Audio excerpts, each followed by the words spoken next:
wabarakatuh. Alhamdulillahilladzi hadana lihada wa ma kunna linahtadiya laula an hadanallah. Segala puji bagi Allah yang telah menunjuki kita dengan agama Islam ini. Tidak bisa menjadi orang Islam kecuali atas petunjuk Allah. Surat nomor 7 surat Al-A'raf. Asyhadu an la ilaha illallah wa asyhadu anna Muhammadar Rasulullah. Allahumma salli ala Sayyidina Muhammad wa ala ali Sayyidina Muhammad. Faqala ta'ala, a'udzu billahi minasyaitonir rajim. Qul hadhihi sabili ad'u ila Allah ala basiratin ana wa man ittaba'ani fa subhanallah wa ma ana minal musyrikin. Katakanlah, inilah jalanku, jalan Islam.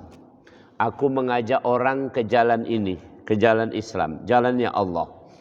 Dengan basirah, dengan logika yang mudah, dengan ilmu yang mudah dipahami oleh siapapun.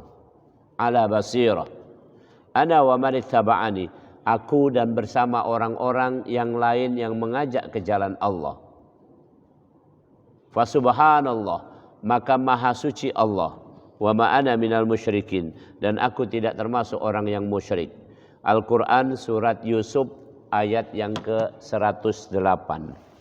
Hadirin, hari ini kita nak ngomongkan yang ringan-ringan baik. Sebenarnya dari kemarin, dari pengajian awal dulu sampai sekarang, sampai kaget juga, kita ni yang ringan-ringan baik.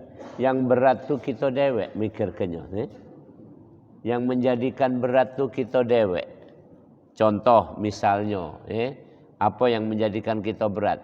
Ngapo kita ini nak banyak prosedur. Sedangkan Allah kalau ngenjuk itu prosedurnya mudah baik. Contoh, sekarang ini kamu bernapas galau tak ini?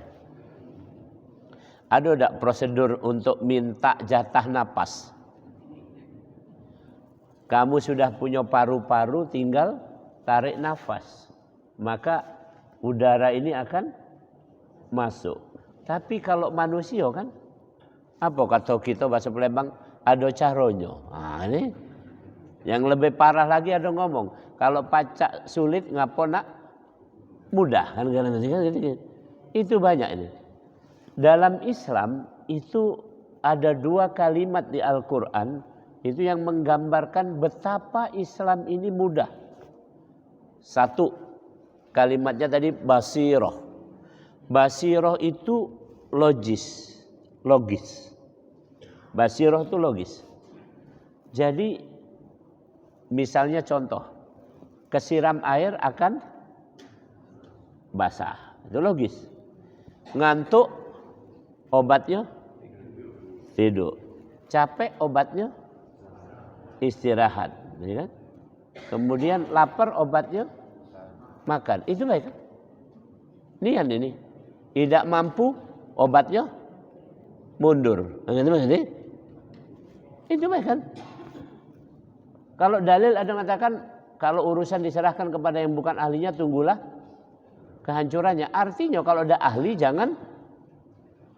Itu mudah kan? Sekarang yang mempersulit kita dewek.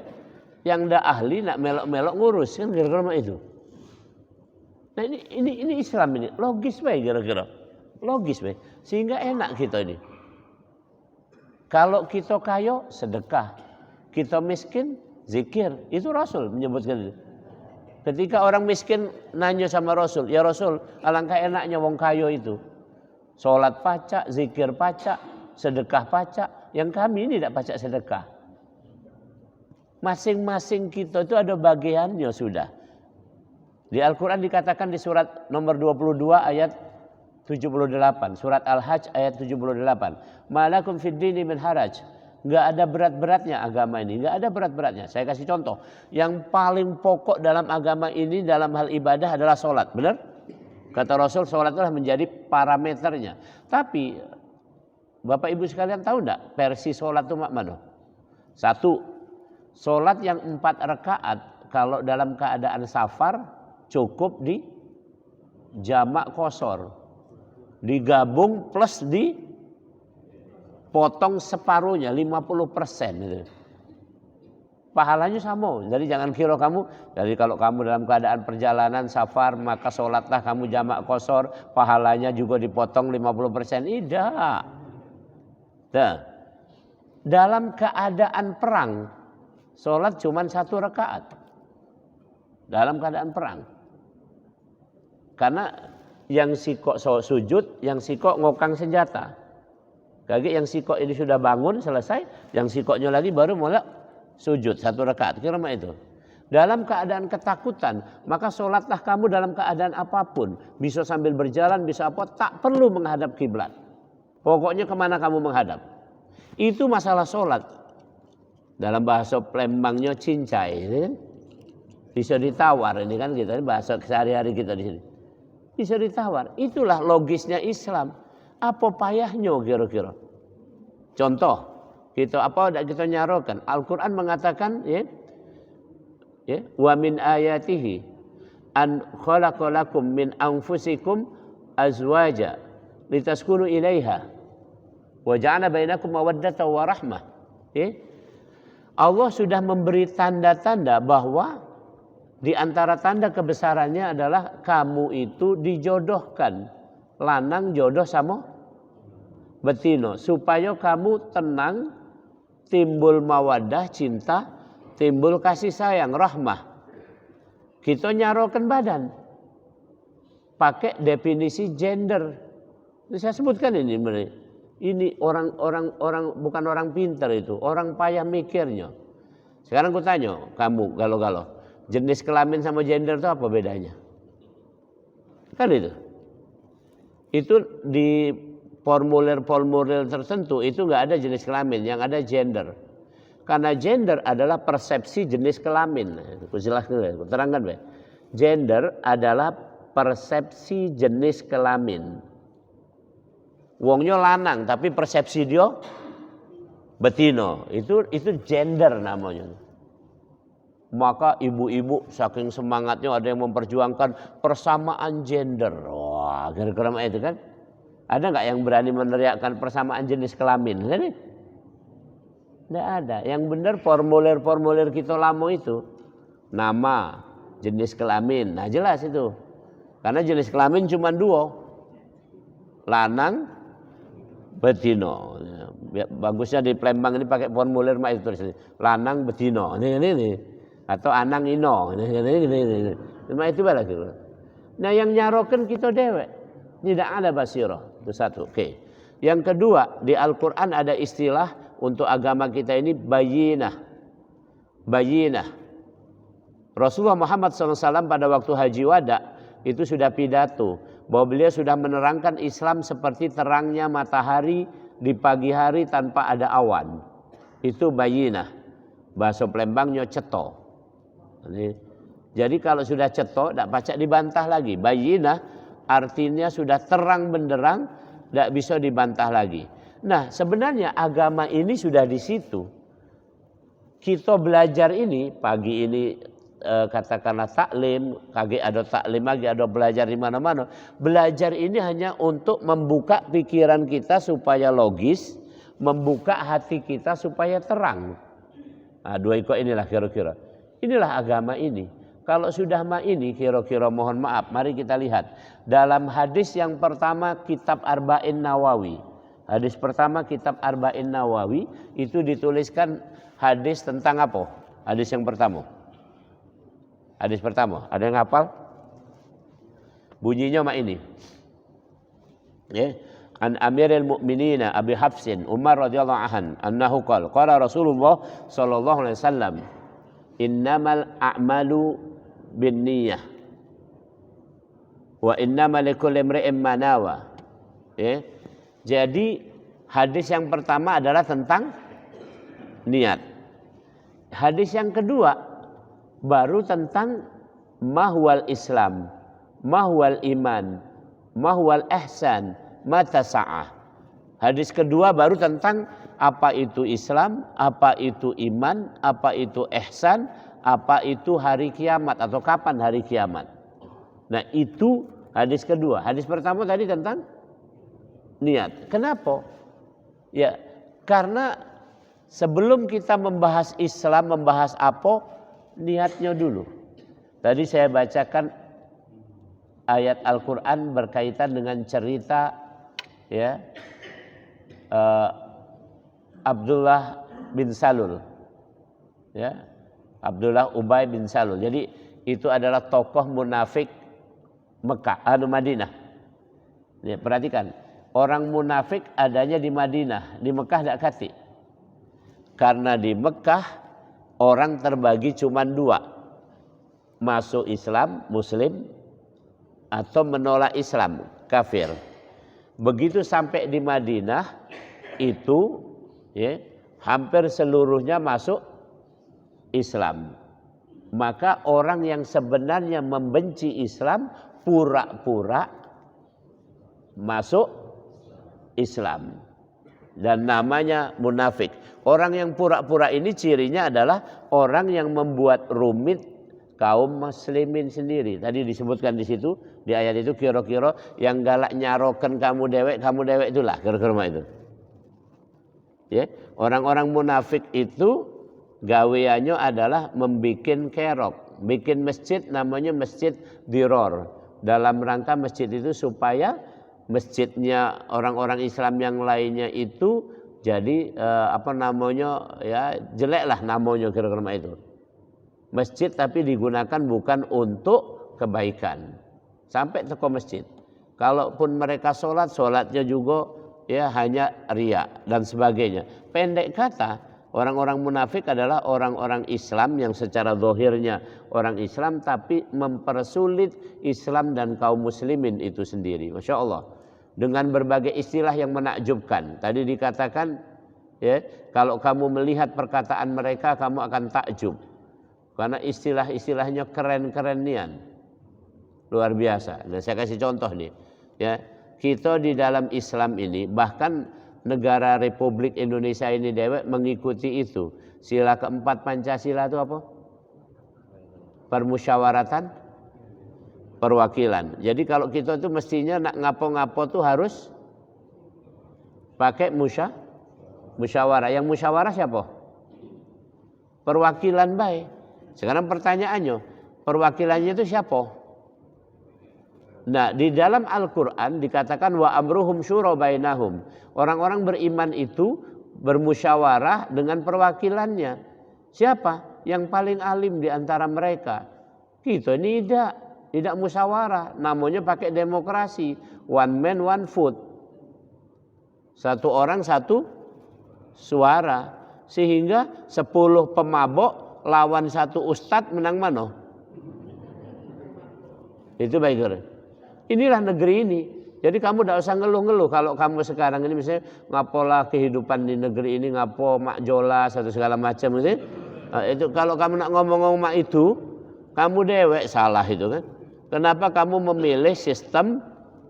Itu logikanya kan demokrasi dipuji sana, indeks demokrasi, indeks ini, indeks itu. Itu kelihatan, itulah gawe-gawe, mohon maaf kalau di dalam Islam itu gawe orang munafik. Karena situ. Kita dewek yang tidak menjadikan kehidupan kita ini jelas. Islam sudah jelas. Clear. Cukuplah musyawarah. Dan musyawarah kita percaya. Sekarang pertanyaan aku baiklah kira-kira. Di sini ada Pak RT kan? Kenapa kamu pilih dia jadi Pak RT? Apa nak dipacalkan baik Pak RT ini? Ada beberapa tempat itu Pak RT itu ini wong ndak galak jadi RT sudah kamu Pak RT. Kamu yang sibuk-sibuk itu nak dipacalkan. Tapi kebanyakan RT itu dipilih karena dia kepercayaan. Kita percaya bahwa inilah orang yang bisa ya menjembatani berbagai kepentingan di dalam misalnya 200 kakak yang ada di sini misalnya. Kalau misalnya ada yang 100 kakak, 200 kakak, 1 RT gitu. Maka jadi RT. Di kami itu di sini di OPI ini itu Pak RT-nya tuh memang betul. Pak RT itu yang memang menjembatani ini. Kalau aku setahun di situ tuh, hampir setahun di situ tuh, ada apa yang bertengkar. Lagi Pak RT yang menjembatani. Nah itu kenapa dipilih RT? Karena dia pacak mendamaikan warga itu tadi. Mak itu baik kan? Jadi kalau nak musyawarah suruh RT itu baik kan, diwakili selesai kan? Suruh Pak RT itu baik kan, mewakili. Misalnya ada urusan apa ke kantor lurah, suruh Pak RT. Sama di Indonesia ini, cukuplah yang musyawarah itu orang-orang yang ahli, orang yang ahli, yang adil, yang ngerti masalah urusan, serahkan sama mereka, musyawarah. Nah, tapi kita membuat susah diri sendiri. Adzanakumullah. Jadi ini bayinah. Yang lainnya lagi, bayinah dalam arti kata hati yang penuh terang ini, sudah terang. Misalnya contoh lagi di dalam Islam ini. Sekarang kutanya, ada wong tinggal di rumah kamu. Bukan anak kamu tapi ini. Tinggal di rumah kamu, numpang di tempat kamu. Numpang di tempat kamu, makan minum di tempat kamu, terus kemudian kamu suruh nyuci piring ndak galak. Nak ngapain ini? Nak ngapo kamu nyuruh aku untuk nyuci piring? Kira-kira menurut kamu kurang ajar tak orang ini? Hah? Kurang ajar tak? Nah, sekarang yang jelas. Lahu ma fis samawati wa ma fil ard. Milik Allah langit dan bumi ini. Teko komplek top ini milik Allah. Kita disuruhnya sujud. Mohon maaf, kamu makan minum, tidur, santai-santai di sini kan? Punyanya siapa ini? Punya Allah. Terus disuruh sujud. Ndak galak, mak mana kira-kira? Ini betulnya. Ini logika seperti ini, yang hal-hal yang terang seperti ini, inilah mudahnya Islam. Sehingga setidak-tidaknya kita lihat ya, ada 4 golongan di dalam Islam. Kalau Rasul itu mengatakan, ya, seorang sahabat bertanya, ya Rasulullah, ya, ausini, wahai Rasul, nasihati aku. Maka kemudian Rasul mengatakan pada orang ini, la taghdab. Siapa orang ini? Orang Badui ternyata. Orang-orang yang awam cukup dengan kalimat yang clear saja. Tapi ketika ada orang yang minta sesuatu yang dengan pertanyaan berat, mahwal jihad, maka Rasul menerangkan dengan lebih detail. Nah, intinya kata Rasulullah, ada a'immatil muslimin wa ammatihim. Di kalangan orang Islam ada yang ulama, ada yang orang biasa. Sayyidina Ali membagi lagi menjadi 3. Jadi kira-kira ada 4 kelompok kaum muslimin. 1 yaitu yang jelas adalah Rasul. Rasul yang mendapat wahyu ini. Oke. Yang kedua adalah kalangan seperti Sayyidina Umar ibnu Khattab radhiyallahu anhu. Antum tahu tak? Azan kita subuh tadi, azan kita yang Allahu Akbar itu dari mimpinya Sayyidina Umar. Jadi teko Sayyidina Umar mimpinya mimpi azan. Kalau kita mimpi apalah gitu. Mimpinya Sayyidina Umar. Rasul dapat wahyu, tapi maksudnya pas diceritakan Sayyidina Umar nyeritakan, aku mimpi ini, itulah yang dapat dari wahyu tadi juga memang itu. Jadi Sayyidina Umar bukan nabi, tetapi mimpinya itu tadi ya, luar biasa ini. Ini kelompok yang kedua, para waliullah. Kelompok yang ketiga adalah amilin, rombongan kita ini. Amilin, orang yang belajar Islam kemudian mempraktekannya sudah. Nah, kelompok yang keempat adalah orang awam. Ini mempraktekkan juga, kadang-kadang tidak mempraktekkan, pemahaman awamnya baik. Nah, sekarang pertanyaannya, apakah Islam itu hanya untuk orang yang hanya untuk Rasul, hanya untuk orang waliullah, hanya untuk orang yang mengerti kemudian beramal, ya? Apa tidak boleh untuk orang-orang yang Badui tadi? Ada kisah orang Badui masuk surga gara-gara orang Badui ini, ada kisahnya, dia tawaf, dia baca sih kok nih. Ini kalau kita ingat ya, ini Hajar Aswad di sini. Di sini Hajar Aswad, di sini Rukun Yamani. Di sebelah sini Makom Ibrahim. Di sini Hijr Ismail, kan itu. Oke. Kalau kita tawaf kan kita bacaannya dari Hajar Aswad ke Makom Ibrahim, bacaannya subhanallah walhamdulillah wala ilaha illallah wallahu akbar. Itu bacaannya dari situ, dari Hajar Aswad Makom Ibrahim. Dari Makom Ibrahim muter sini ke Rukun Yamani, bacaannya adalah sesuai dengan permintaan kita. Doa apapun yang kita mintakan. Misalnya Allahumma firli dunubi wali walidayya warhamhuma kama rabbayani shaghira. Terserah kamu lah apa yang nak kamu doakan di sini. Dari Rukun Yamani sampai ke mana sini? Hajar Aswad, doanya adalah Rabbana atina fid dunya hasanah wa fil akhirati hasanah wa qina adzabannar. Nah, ini kita diajari mak itu. Mamang ini tadi, yang Badui ini tadi, muter ini bacaannya cuma siko. Ya Karim, ya Karim, ya Karim. Itu baik dia. Nah ini. Karena dalam pemahaman dia yang sederhana baik. Ya Karim, wahai Allah yang maha mulia. Sudah. Dia senang baik. Tawaf ini dengan membaca ya Karim, ya Karim, ya Karim, ya Karim. Akhirnya apa yang terjadi? Di belakang dia ada Rasulullah. Itu kisahnya. Rasul di belakang dia. Akhirnya Rasul menirukan bacaan wong ini. Ya Karim, ya Karim, ya Karim. Nah wong ini nengok ke belakang. Ada wong meloi bacaan aku ini. Ayo ngampuk mamang ini. Mentang-mentang aku wong dusun. Ini kan orang Baduy, ini orang dusun.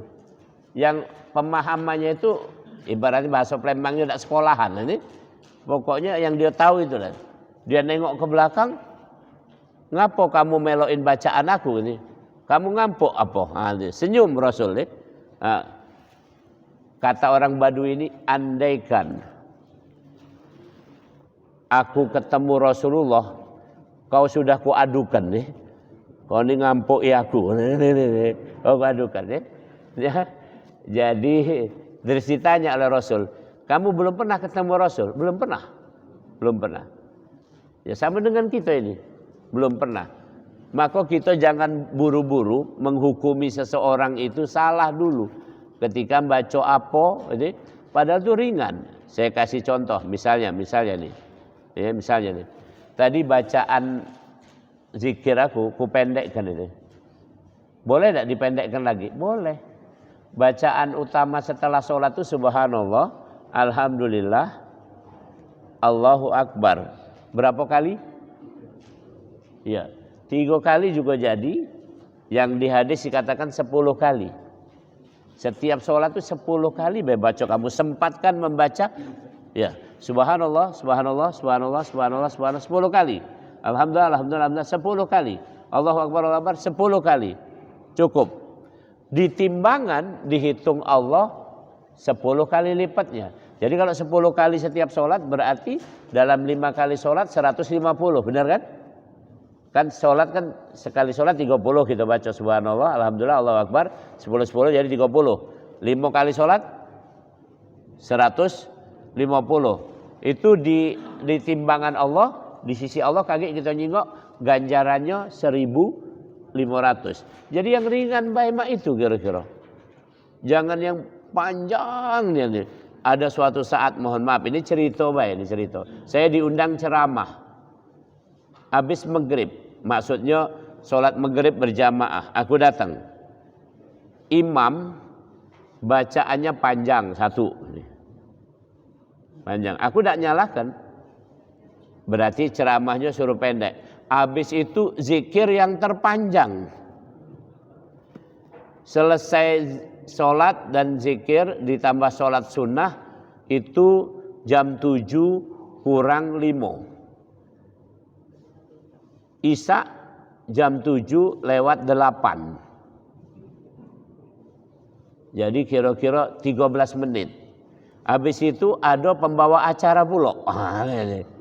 Jadi aku nak ceramah, marilah sama-sama kita buka pengajian kita ini dengan ngomong dulu. Ngomong itu hampir 5 menit. Memang ini kan. Jadi begitu aku sudah amma ba'du, waalaikumsalam warahmatullahi wabarakatuh, selesai isya. Nah kemudian ku usulkan. Mereka dia ngomong, Prof ceramahnya sebentar nian. Aku diam kan senyum nih. Ceramah sebentar kan karena kamu yang buat bacaan sholat kamu panjangkan. Mohon maaf. Nyaroken dewe Al-Quran mengatakan faqra'u ma tayassara minal Quran. Ambillah yang paling mudah dari Al-Quran kalau kamu sholat. Apalagi sholat berjamaah. Jingok-jingok. Kalau pesertanya pensiunan galau jangan panjang-panjang. Dengkulnya rada kuat. Ini kan. Tapi anak muda juga banyak tidak kuat juga. Kalau anak muda karena ada kepentingan katanya. Tapi kalau orang tua ini ada pernah di Masjid Sekojo. Aku begitu nak jadi imam dibisiin oleh ada salah satu yang sudah tua. Prof, jangan lama-lama. Ini sudah goyang katanya. Ya Pak yo. Dia belakang aku dia imam tetap di situ. Cuman waktu aku datang aku yang imamnya. Jadi jangan lama-lama. Pak yo, insyaallah. Itu yang lainnya lagi aku usulkan sama dia. Ada 2 alternatifnya. Kamu boleh pengajian habis isya, kalau habis isya nak sepanjangan lah gitu misalnya, atau tetap habis maghrib, tetapi tolong ke depan imam itu pendek baik, bacaannya pendek, zikirnya ambil yang utama baik. Apa yang terjadi? Tidak setuju. Agar. Jadi kita ini nak nyarokan deh, ini hal-hal kebaikan loh. Ini padahal hal kebaikan. Bukan saya ngomongkan nak ngatur ini. Pilihlah Islam itu yang termudah. Seperti orang Badui ini tadi. Tawaf tadi kalau nak membaca-baca ini segala macam, kamu lupa. Lagi tawaf tuh concernnya kan berjalan, apalagi penuh orang itu kan. Makanya begitu sampai di Rukun Yamani, biasanya kita dengar orang ada teriak, Rabbana atina fid dunya hasanah gitu. Itu ngingetkan sebenarnya. Di Rukun Yamani biasanya ada orang teriak-teriak mak itu doanya, saking kencengnya gitu. Karena memang tawaf tuh suasananya haru, suasana penuh, suasana segala macam itu. Jadi orang tuh nak baca tuh tidak kuawa lah gitu. Maka orang ini dengan simpel milih membaca Ya Karim, Ya Karim, Ya Karim, itu baik gara-gara. Nah ini simpel. Nak kamu muter-muter baca Ya Karim, bacalah kurasa kan. Ya Karim, Ya Karim. Dan seperti itu. Jadi intinya mana ambil yang mudah, logis. Yang kedua, mana ambil yang terang, ceto dengan alasan yang tak terbantahkan. Nah inilah Islam. Saya ingin mengajak kepada kita semua, subhanallah. Contoh, jangan kamu keberatan. Ada yang orang membantah misalnya begini. Rasul kalau minum, makan pakai tangan kanan. Tangan kanan saya ini. Pakai tangan kanan. Ada yang bantah, tangan-tangan aku dewek, nak kiri juga tangan aku dewek. Apa memangnya seperti itu? Mungkin orang tidak pernah punya pemikiran apa-apa. Ternyata makan tangan kanan adalah kebiasaan, makan tangan kiri juga adalah kebiasaan. Makan tangan kanan adalah dengan tangan kanan kebiasaan baik. Dalam penelitian tentang survival, tingkatan kehidupan manusia bertahannya berapa lama, ternyata orang yang sering melakukan hal-hal yang tidak baik termasuk makan tangan kiri, maka secara kehidupan survive-nya akan berkurang 9 tahun. Kalau pakai bahasa mudahnya, umurnya kira-kira lebih muda 9 tahun untuk menuju kematian. Kira-kira itu. Kira-kira itu. Nah kalau tidak percaya buktikan baik, kan? Makan tangan kiri, terus apa lagi ini? Nunjuk tangan. Ini kok lah.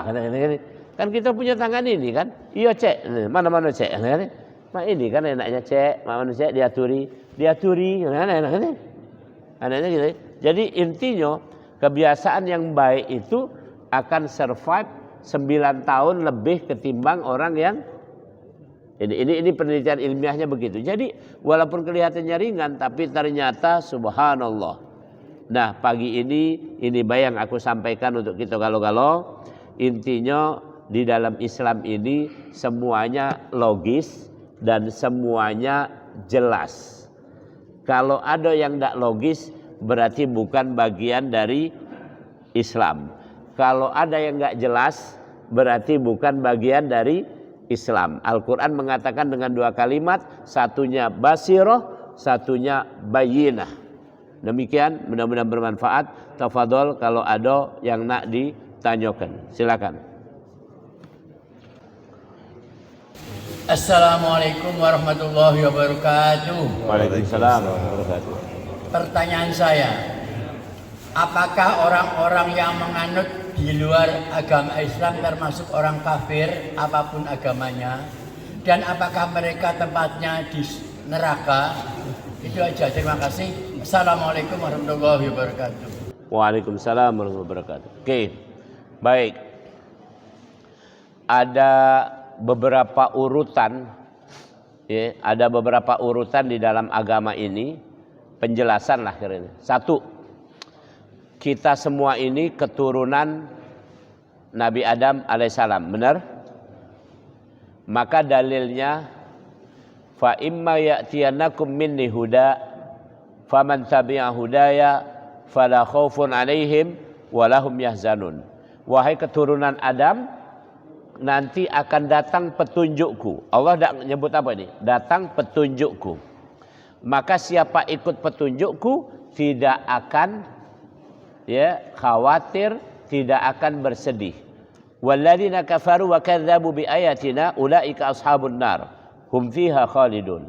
Adapun orang-orang yang tidak mengikut petunjuk bahkan mendustakannya, maka mereka berada di neraka. Ini dalil pertama dari pertanyaan ini tadi. Jadi secara umum orang yang tidak ikut petunjuk Allah akan berakhir di neraka. Ini secara umum. Allah mengatakan huda baru itu. Itu zaman Nabi Adam. Kalau diomongkan zaman Nabi Adam kan baru Nabi Adam dan anak keturunannya sedikit ini baru. Oke, zaman itu. Selanjutnya yang dekat dari Nabi Adam apa? Nabi Idris, kemudian Nabi Nuh. Oke, yang berdakwah jadi rasul disebutkan di Al-Qur'an Nabi Nuh. Oke. Nabi Nuh itu mengajak kepada apa? Nabi Nuh mengajak kepada apa? Coba baca Al-Qur'an ayatnya tuh. Ini kaki habis ini ada undangan Pak Haji Solikin ya. Aku terangkan dikit ya. Di surat Nuh itu bagusnya kaki di rumah baru taruh surat itu. Surat Nuh. Di surat Nuh itu ayat yang terakhir itu ada bunyinya Rabbi firli ya wali walidayya waliman dakhala baitiya mu'mina wal mu'minat. Mu'minin wal mu'minat. Ya Allah, ampunilah aku dan kedua orang tuaku dan semua orang mukmin yang masuk ke rumahku. Ini nak masuk ke rumah dia ni. Kita Nabi Nuh udah doa itu. Rabbi firli wali walidayya waliman dakhala baitiya mu'minina wal mu'minat. Ya Allah, ampuni aku, ampuni dosa kedua orang tuaku dan orang-orang mukmin yang masuk ke dalam rumahku. Aku yang nyingok rumah ada bacaan itu Haji Alim.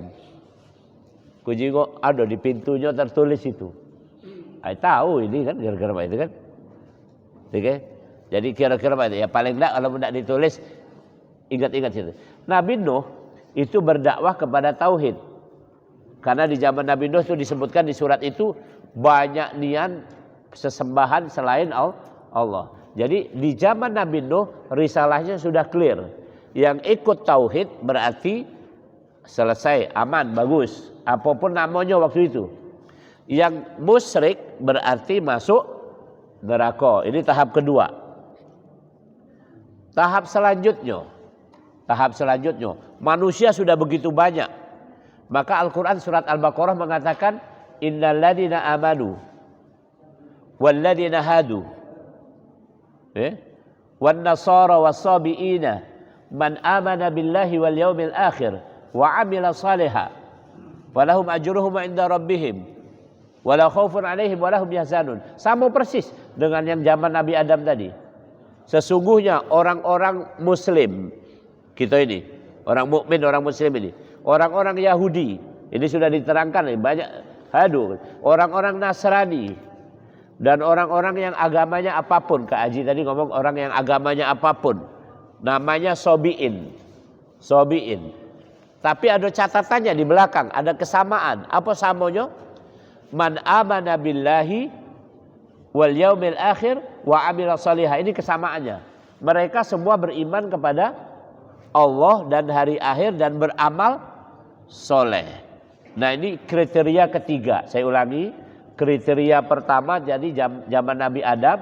Siapapun yang mengikut petunjuk Allah, petunjuk waktu itu, maka mereka masuk surga. Yang tidak mengikut petunjuk Allah masuk neraka. Di zaman Nabi Nuh yang bertauhid berarti mengikut petunjuk Allah. Yang tidak bertauhid berarti masuk neraka. Kira-kira itu. Di zaman sebelum Nabi Muhammad sudah masyarakat berkembang pesat ini, maka yang beriman kepada Allah, hari akhir dan beramal baik apapun namanya itu tidak usah khawatir. Tapi kalau mereka enggak seperti itu, maka mereka neraka. Kira-kira itu. Yang keempat di zaman Nabi Muhammad sampai hari kiamat. Oke. Itu disebutkan di Al-Qur'an di surat Ali Imran ayat 85. Ya. Wa may yabtaghi ghairal islami dina fala yuqbala minhu wa huwa fil akhirati minal khasirin. Jadi siapa saja yang agamanya bukan agama Islam di akhirat akan ditolak dan dia akan menjadi orang yang merugi. Nah, siapa orang yang harus beragama Islam? Ini jadi pertanyaan. Yaitu orang yang sudah mendengar dakwah. Wa man adzlamu mimman iftara 'ala Allahil kadhiba wa huwa yud'a ilal Islam. Setelah dia didakwahi Islam tapi menolak. Nah, itu kena hukum itu. Tapi kalau belum ada dakwah masih berlaku hukum yang belakangan tadi. Nah, yang belum ada dakwah nih. Maka kita butuh untuk berdakwah. Sampaikan ini. Jadi mohon maaf nih. Kira-kira nih. Jadi kalau ada sekarang ini setelah zaman Nabi Muhammad sampai hari kiamat, kalau sudah ada dakwah dan dia menolak, nah itu kriterianya dia sebutannya kafir. Tapi belum ada dakwah, dia mengamalkan amalan agamanya yang mana yang lama itulah pokoknya apa, dengan tetap beriman pada Allah hari akhir dan beramal baik, maka orang ini selamat. Nih. Tapi yang lainnya tidak selamat. Itu kira-kira. Jadi clear, ada 4 dalil tadi ku sampaikan. Pertanyaannya kan, apakah orang kafir atau seperti apa orang kafir apapun namanya, apakah mereka masuk neraka atau apa kan pertanyaan itu. Jadi jawabannya itu kira. Jadi clear, semuanya mudah dalam Islam untuk ini. Jadi sekarang ini tinggal yang paling penting jangan sampai ada salah paham terhadap Islam. Misalnya contoh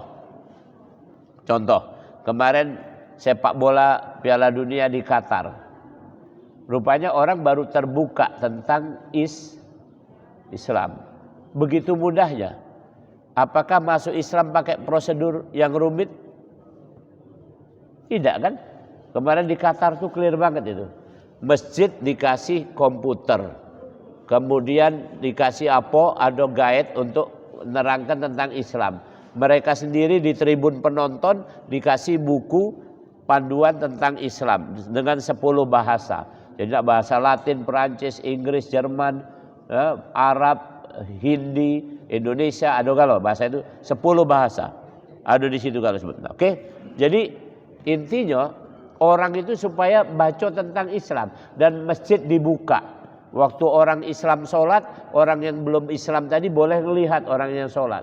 Boleh, dibolehkan.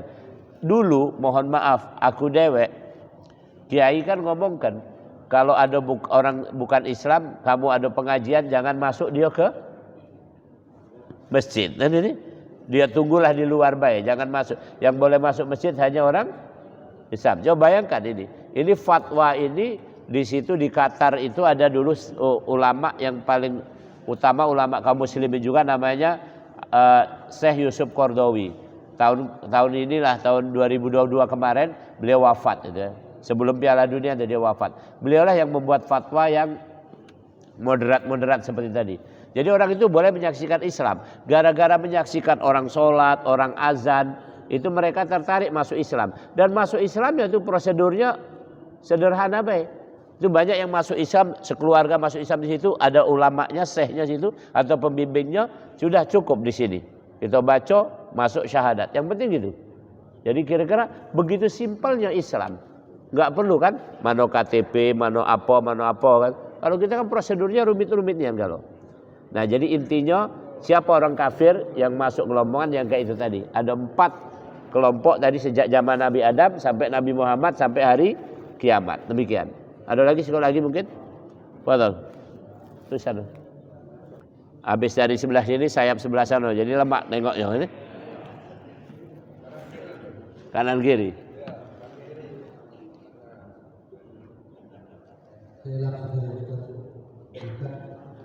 Saya punya anak perempuan.